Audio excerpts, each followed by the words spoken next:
I think to go in for a brand manager interview, I think this will apply to all the interviews. Don't fake and keep your basics right. I think that these are the two most important things. The person sitting in front of you are smart enough and they are experienced enough to get hold of whether you are lying or you have done all those things which you have put in your CV. So don't fake and keep your basics right.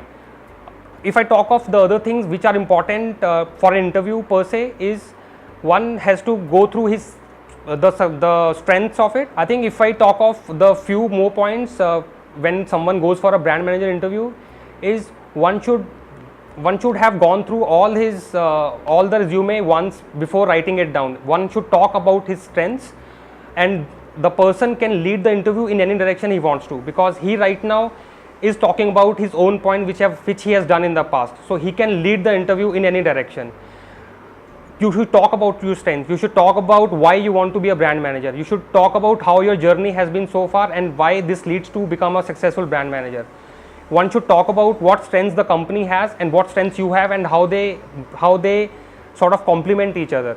So one should talk about his strengths, the company culture, and how they mesh into each other, and for you to grow into the company.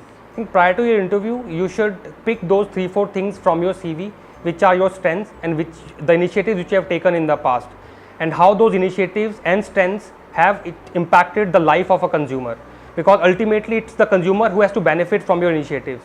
You have to talk from company perspective as well. You have to talk about how your initiative has impacted the company profits and how it has impacted the life of the consumer. So it's a dual role you have to play. You have to keep on thinking of 3-4 strengths and the initiatives before the interview, which you will have to talk about and put it on the table once you are going for the interview.